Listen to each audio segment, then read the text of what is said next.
नमस्कार दोस्तों, एक बार फिर से आप सभी का स्वागत है आपके अपने YouTube channel Indian technical institute पर। और आज अपने जो बात करने वाले हैं वो बात करने वाले हैं डीसी मोटर चैप्टर के बारे में।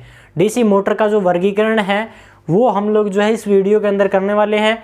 इसके पहले जो है हम लोग डीसी मोटर के अंदर जो है टॉर्क, इसकी जो ईएमएफ है या इसका जो इंट्रोडक्शन है वो हम लोग 3 पार्ट जो है पहले करके आ चुके हैं दोस्तों। तो ये टॉपिक शुरू करने से पहले सबसे इम्पोर्टेंट जो है वो आप सभी के लिए जो क्वेश्चन है वो देखिए ये रहने वाला है। क्या हाँ जी दोस्तों, तो जल्दी से जल्दी इसका जो आंसर है वो कमेंट सेक्शन के अंदर कमेंट कर दीजिए, क्योंकि लॉकडाउन का टाइम है और इस जो क्वेश्चन है उसका आंसर सबसे पहले जो है वो मुझे पता लगना चाहिए कि आप सभी का क्या हाल है। तो चलिए दोस्तों शुरू करते हैं।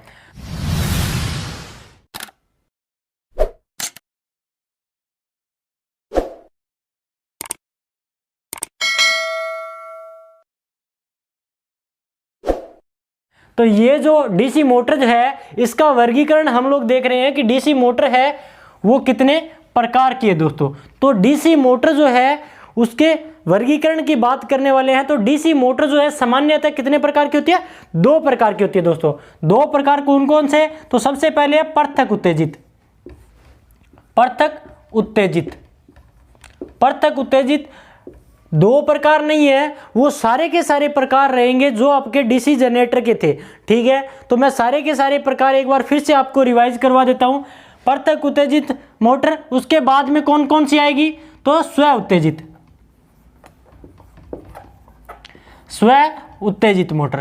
तो पृथक उत्तेजित मोटर और स्व उत्तेजित मोटर जो है ये पहले तो 2 भागों के अंदर डिवाइड किया गया है, पृथक उत्तेजित मोटर और स्व उत्तेजित मोटर। तो ये जो 2 है ये कौन कौन से है और इनके अंदर क्या विशेषताएं हैं वो मैं आपको बताता हूं।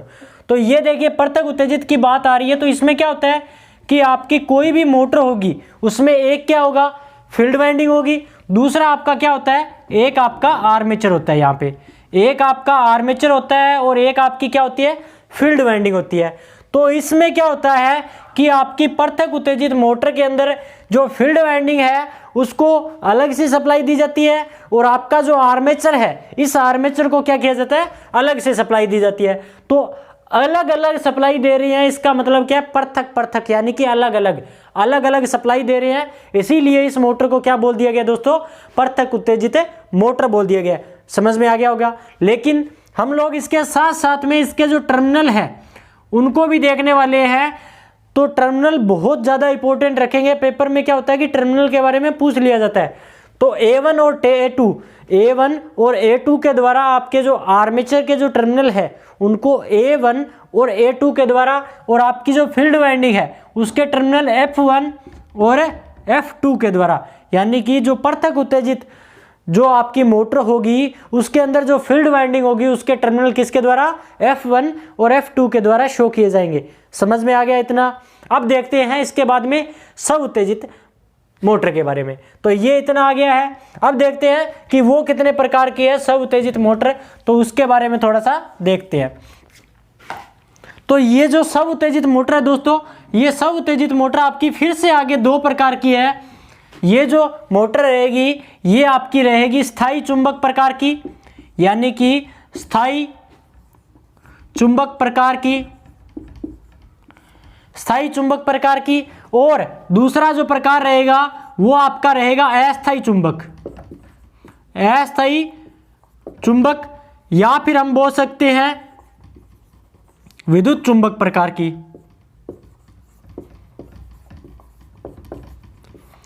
यहां पर आपकी जो मोटर प्रयोग की जाती है उसके अंदर जो चुंबकीय क्षेत्र होता है उस चुंबकीय क्षेत्र के आधार पर, यानी कि स्व उत्तेजित उत्तेजना के आधार पर ये जो मोटर है इसको जो है किस प्रकार से उसका जो फील्ड एक्साइटेशन होता है उसके आधार पर ये बताया गया है 2 प्रकार की। वो कौन कौन सी? तो स्थायी और अस्थायी प्रकार की। इसके अंदर देखिए अब आपका एक तो क्या हो गया?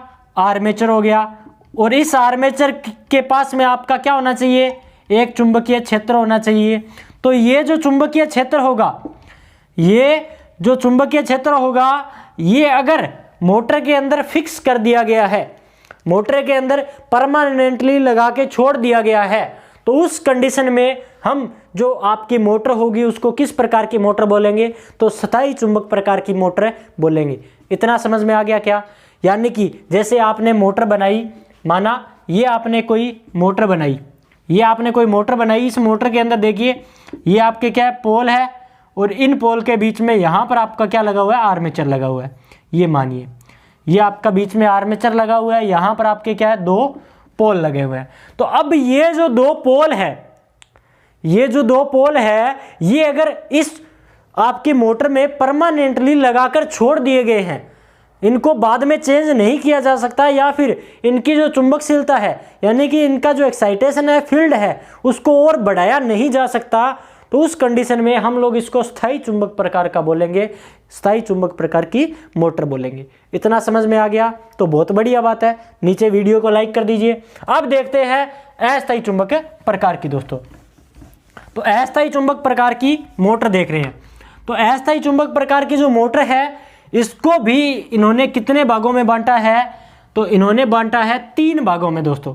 ये 3 भाग जो रहेंगे ये इंपॉर्टेंट रहेंगे, इनको ही मैं आपको आगे विस्तार से बताने वाला हूं। पेपर में जो क्वेश्चन आएंगे वो इन्हीं से आएंगे, इनसे क्वेश्चन नहीं आएंगे। ठीक है, अब देखते हैं कौन कौन से ये प्रकार है। तो ये पहला जो प्रकार है वो है सीरीज मोटर। पहला प्रकार कौन सा आ गया, सीरीज मोटर। दूसरा जो प्रकार है वो कौन सा है, तो शंट मोटर, सीरीज मोटर। उसके बाद में कौन सा प्रकार आ गया, शंट मोटर प्रकार। अब इसके बाद में तीसरा, तो तीसरा है आपका कंपाउंड। अब देखिए कंपाउंड मोटर, या फिर हम लोग बोल सकते हैं यौगिक मोटर, ठीक है, मिश्रित मोटर, ये सारे के सारे उसी को बोला जाता है। अब देखिए ये सीरीज, शंट और कंपाउंड किसके आधार पर इन्होंने बांटा है। तो इसमें देखिए मैंने आपको क्या बताया, आपके पास क्या होने वाला है, एक आपका आर्मेचर होने वाला है, एक आपका आर्मेचर होगा यानी कि आर्मेचर वाइंडिंग होगी। दूसरी आपकी क्या होती है, एक फील्ड वाइंडिंग होती है। तो एक आपकी आर्मेचर वाइंडिंग होगी, दूसरी आपकी फील्ड वाइंडिंग होगी। तो इन दोनों वाइंडिंगों के जो कनेक्शन है, उन कनेक्शन के आधार पर ये 3 प्रकार किए। समझ में आ गया क्या? ये जो आपकी फील्ड वाइंडिंग और आर्मेचर वाइंडिंग के जो कनेक्शन होंगे, उन कनेक्शन के आधार पर सीरीज मोटर, शंट मोटर और कंपाउंड मोटर के अंदर इसको डिवाइड किया है। अब देखिए हम लोग कनेक्शन करते हैं सीरीज के अंदर। तो सीरीज के अंदर कनेक्शन करने के बाद में हम यहाँ पर क्या देते हैं, डीसी सप्लाई देते हैं। तो यहाँ पर हमने डीसी सप्लाई दे दी। अब देखिए ये जो मोटर बनेगी, ये कौन सी मोटर बनेगी, सीरीज मोटर बनेगी। इसके जो टर्मिनल होंगे, आर्मेचर के जो टर्मिनल होंगे उनको A1 A2 से, और आपकी जो फील्ड वाइंडिंग के जो टर्मिनल होंगे उनको हम लोग D1 D2 से शो करेंगे।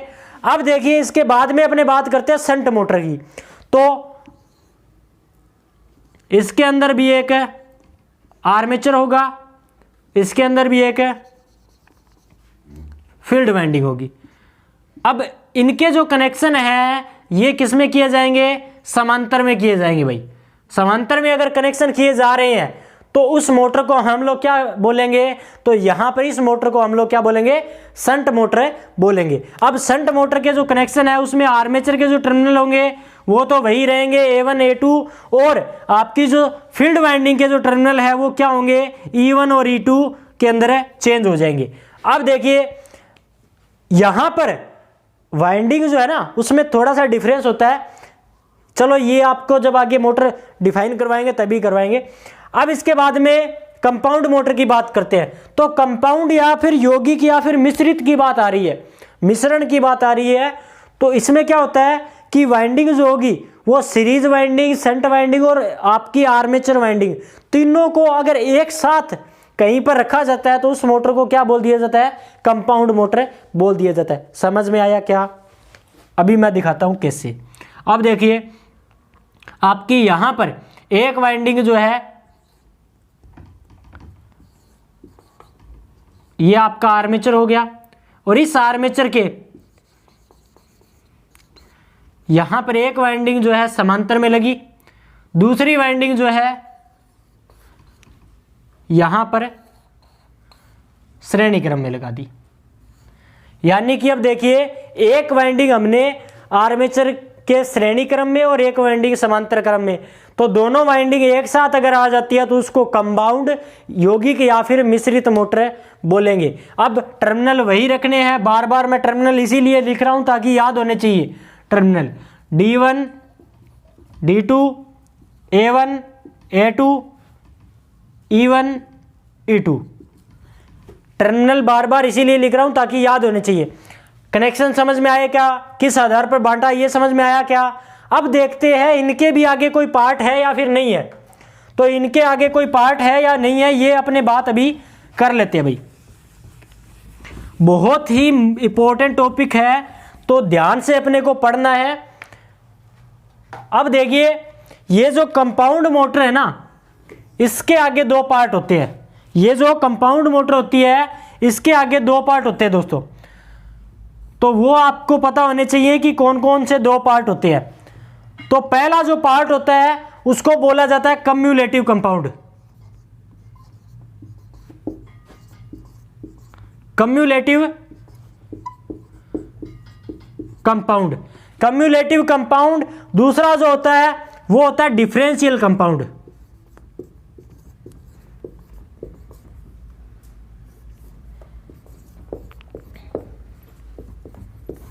कम्युलेटिव कंपाउंड और डिफरेंशियल कंपाउंड, ये आगे जो है इनके दो प्रकार अलग है। अब देखिए, कम्युलेटिव कंपाउंड और डिफरेंशियल कंपाउंड किसके आधार पर बांटा इसने, तो आपके जो कंपाउंड मोटर है इसमें आपने देखा कि मोटर के अंदर इसके अलावा भी जो है जो आपकी वाइंडिंग है, यानी कि सीरीज वाइंडिंग और शंट वाइंडिंग, दो वाइंडिंग उपयोग की जाती है। तो अब देखिए, दोनों का जो चुंबकीय क्षेत्र होगा वो दोनों का चुंबकीय क्षेत्र हो सकता है एक दूसरे के साथ देने वाले स्वभाव का हो, या हो सकता है एक दूसरे के विरोधी स्वभाव वाला हो। तो दोनों कंडीशन हो सकती है। तो दोनों कंडीशन अगर हो सकती है तो दोनों कंडीशन में मोटर जो है उसका प्रकार जो है वो बदल जाएगा। यानी कि अगर सीरीज वाइंडिंग और शंट वाइंडिंग दोनों का जो चुंबकीय क्षेत्र है वो साथ देने वाला है, यानी कि जुड़ता है, तो उस कंडीशन में हम उसको कम्युलेटिव कंपाउंड मोटर या फिर संचयी मोटर, संचयी का मतलब इकट्ठा करने वाली मोटर बोलते हैं। ठीक है। अब इसके बाद में डिफरेंशियल कंपाउंड मोटर। डिफरेंशियल का मतलब क्या है कि विभेद, यानी कि दूर धकेलने वाली। यानी कि इसके अंदर देखिए क्या होगा कि आपका जो है मोटर जो होगी उसमें सीरीज का जो फ्लक्स है वो शंट के फ्लक्स से अलग होगा। तो उस कंडीशन में क्या होगा कि दोनों का जो अंतर होगा वो ही परिणामी फ्लक्स के रूप में आपके आर्मेचर को मिलेगा। तो वो फ्लक्स जो होगा वो कम होगा, इसीलिए उसको क्या बोला जाता है, डिफरेंशियल कंपाउंड मोटर बोला जाता है। अब इनके दोनों के आगे दो प्रकार और है, वो क्या है, तो लॉन्ग शंट मोटर और short shunt motor. Long shunt compound motor, short shunt compound motor, वो दोनों प्रकार कौन से हैं या किस आधार पर बांटे गए हैं, तो वो दोनों प्रकार मैं आपको जब ये दोनों मोटर करवाऊंगा उसी टाइम विशेष तौर पे बताऊंगा। तो चलिए दोस्तों, इतना नोट कर लिया होगा। अब अपने करते हैं सीरीज मोटर के बारे में। सीरीज मोटर जो है उसके बारे में पढ़ते हैं कि सीरीज मोटर जो है उसकी विशेषता क्या है, सीरीज मोटर कहाँ पर उपयोग की जाती है, वो सारी की सारी चीज़ें अभी पढ़ते हैं।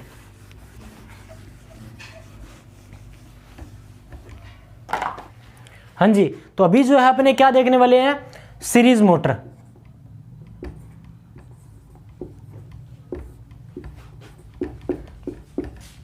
सीरीज मोटर जो है उसके बारे में जो है कोई भी क्वेश्चन जो है इससे बाहर नहीं जाने वाला है। 10-12 चीज़ें मैं आपको बताऊंगा, उससे बाहर कोई भी क्वेश्चन नहीं जाएगा। तो सबसे पहले इसका डायग्राम ही बनाते हैं अपने। तो सीरीज मोटर के डायग्राम के अंदर सबसे पहले आपके पास क्या होती है, एक फील्ड वाइंडिंग होती है और एक क्या होता है, आर्मेचर। तो इतना जो है आपके पास होता है। और यहां पर आप क्या देते हो, डीसी सप्लाई देते हो। तो अब ये जो आर्मेचर के जो कनेक्शन है ये फिर से बता देता हूं, A1 A2 और जो आपकी फील्ड वाइंडिंग के कनेक्शन है वो D1 और D2 के द्वारा यहां पर शो किए जा रहे हैं। अब देखिए यहां पर जो सीरीज मोटर है उसकी जो मैं सारी की सारी आपको मैं बातें बताता हूं। तो सीरीज मोटर के अंदर सबसे पहले जो आपकी फील्ड वाइंडिंग आपने लगा रखी है, जो आपने वहां पर फील्ड वाइंडिंग लगा रखी है वो हमेशा मोटे तार व कम टर्न की होगी।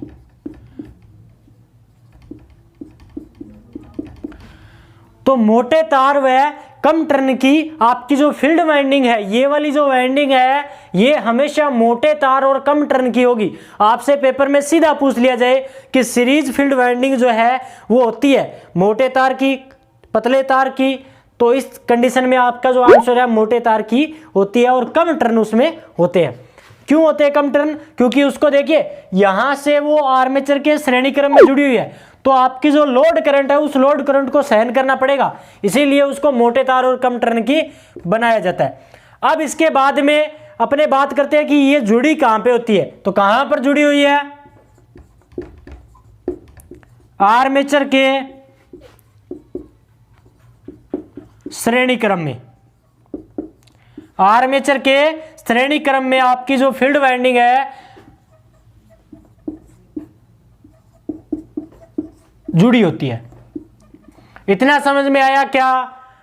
आपकी जो फील्ड वाइंडिंग है आर्मेचर के श्रेणी क्रम में जुड़ी हुई है। आपसे सीधा क्वेश्चन पूछ लिया जाए कि फील्ड वाइंडिंग कहां जुड़ी होती है, आर्मेचर के श्रेणी क्रम में, आर्मेचर के समांतर क्रम में, या फिर आपकी जो है आपको बोल दिया जाए कंपनसेटिंग वाइंडिंग के साथ में, या फिर जो आपकी इंटरपोल वाइंडिंग के साथ में, शंट फील्ड वाइंडिंग के साथ में, तो आर्मेचर के साथ में जुड़ी होती है। और कहां पर? तो आर्मेचर के श्रेणी क्रम में। ठीक है, तो ये आपको समझ में आ गया। अब इसके बाद में अपने बात करते हैं इसके अंदर करंट की। आर्मेचर करंट कितना होगा? आपका जो सीरीज मोटर होगा उसमें आर्मेचर करंट कितना होगा? तो यहां से आपका कितना है? लोड करंट, और यहां पर आपका क्या है? सीरीज फील्ड करंट, और यहां पर आपका क्या है? Armature current. तो जो भी आपकी सीरीज मोटर होगी, सीरीज मोटर में आपका जो लोड करंट है वो किसके बराबर होगा? आपकी जो सीरीज करंट है उसके बराबर, और जो आपका सीरीज करंट है वो किसके बराबर होगा? तो आपका आर्मेचर करंट के बराबर होगा। अब इतनी बात समझ में आई क्या कि आपका जो सीरीज करंट है वो लोड करंट और आपका आर्मेचर करंट के क्या होता है? बराबर होता है। ये चीज समझ में आ गई। अब इसके बाद में अपने एक और बात करते हैं। तो सीरीज मोटर जो होती है उसकी स्पीड की बात करेंगे। ठीक है, तो सीरीज मोटर की स्पीड की बात करेंगे। स्पीड से पहले चलो टॉर्क की बात कर लेते हैं। तो सीरीज मोटर का जो टॉर्क होता है ये आपकी तीसरी होगी। अब इसके बाद है चौथा पॉइंट। तो सीरीज मोटर का जो स्टार्टिंग टॉर्क होता है, स्टार्टिंग टॉर्क जो होता है उच्च होता है। स्टार्टिंग टॉर्क उच्च होता है। स्टार्टिंग टॉर्क का मान बहुत ज्यादा होता है। तो क्यों होता है? उसके पीछे क्या रीजन है? तो उसके पीछे रीजन देखिएगा क्या है। तो यहां पर अपने बात करते हैं टॉर्क की। तो टॉर्क देखिए किसके समानुपाती होता है? टॉर्क आपका जो होता है आपका आर्मेचर धारा और फील्ड फ्लक्स के समानुपाती होता है। फील्ड फ्लक्स यहां पर किसका है? तो यहां पर फील्ड फ्लक्स किसका आएगा? सीरीज वाइंडिंग का फील्ड फ्लक्स आएगा। तो सीरीज वाइंडिंग जो यहां पर फ्लक्स बनाएगी, सीरीज वाइंडिंग जो फ्लक्स बनाएगी वो किसके ऊपर डिपेंड कर रहा है? आर्मेचर धारा के ऊपर तो डिपेंड कर रहा है। तो आर्मेचर धारा और सीरीज फील्ड की धारा दोनों समान है। देखिए यहां पे समान है, तो मैं यहां पर लिख सकता हूं कि यहां पर जो आपका फील्ड फ्लक्स बनेगा वो किसके ऊपर डिपेंड करेगा? आईएससी के कारण बनेगा। और आईएससी किसके बराबर है? तो आर्मेचर धारा के बराबर है।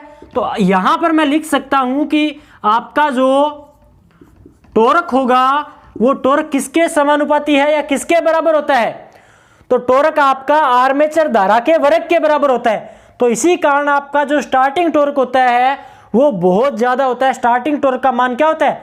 बहुत ज्यादा होता है। लेकिन अगर मैं बात करूं, ये तो बात है स्टार्टिंग की, अगर मैं बात करूं रनिंग की, आपसे रनिंग का पूछ लिया जाए कि मोटर चल रही है, आपकी मोटर चल रही है, उस कंडीशन में क्या होगा? तो उस कंडीशन में देखिए आपका जो फ्लक्स बनना था, ये जो फ्लक्स बनना था जब मोटर चली, उसमें जो चुंबक बननी थी, जब मोटर चली तो उसकी जो फील्ड वाइंडिंग थी उसने कुछ सप्लाई ली। सप्लाई लेने के बाद में क्या हुआ? ये जो फील्ड वाइंडिंग थी ये आपकी चुंबकित हो गई। अब ये चुंबक बन के तैयार है, तो इसके बाद में ये और तो चुंबकित होगी नहीं और ये करंट लेगी नहीं, और करंट नहीं लेगी, तो रनिंग कंडीशन की अगर बात आती है तो उस कंडीशन में आपका आर्मेचर धारा के बराबर होता है। अब देखिए कैलकुलेशन की बात आई, अगर पेपर में कोई ऐसा क्वेश्चन हो जिसमें आपको कैलकुलेट करना हो, तो कैलकुलेट करना हो तो कभी भी अगर आपको नहीं दिया गया स्टार्टिंग या रनिंग कंडीशन आपको नहीं बताई गई, तो उस कंडीशन में आपको जो आपकी स्टार्टिंग कंडीशन है उसको ही मानना है, यानी कि टॉर्क जो है उस किस के बराबर, तो आर्मेचर धारा के वर्ग के बराबर ही आपको लेना है। स्टार्टिंग के समय टॉर्क का मान बहुत ज़्यादा होता है, इसीलिए ये जो मोटर होती है इसको बिना लोड के नहीं चलाना चाहिए।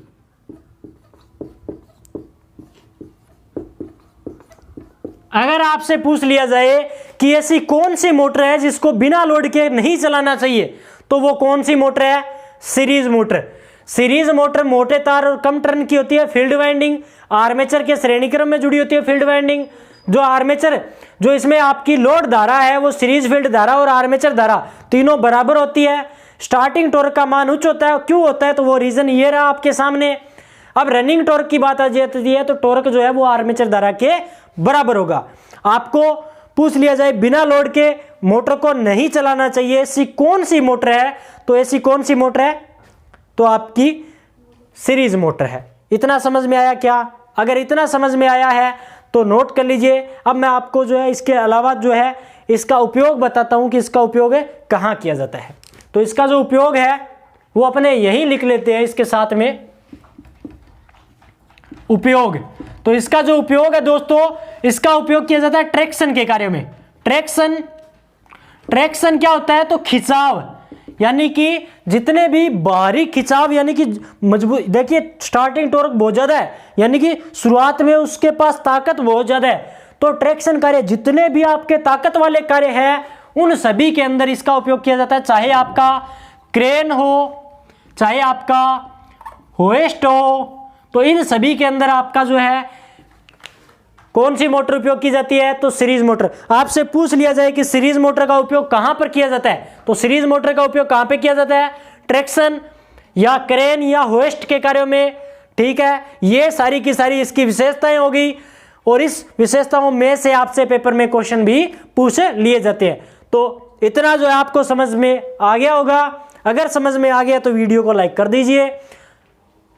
अगर चैनल को आपने सब्सक्राइब नहीं किया है तो नीचे जाकर चैनल को सब्सक्राइब भी कर लीजिए, और इससे जुड़ा हुआ कोई भी डाउट है तो नीचे कमेंट सेक्शन के अंदर कमेंट कीजिए। और अगर आपको कोई और टॉपिक समझना है इससे, या फिर कोई और टॉपिक हो, तो उसको भी नीचे कमेंट सेक्शन के अंदर कमेंट कीजिए। मैं वो टॉपिक जो है वो आपके लिए लेके आने की कोशिश जरूर करूंगा। और बाकी उम्मीद करता हूँ वीडियो आपको अच्छी लगती रहेगी और टॉपिक जो है समझ में आता रहेगा। तो समझ में अगर आता रहेगा तो वीडियो अपने दोस्तों के साथ में शेयर भी आप करते रहेंगे।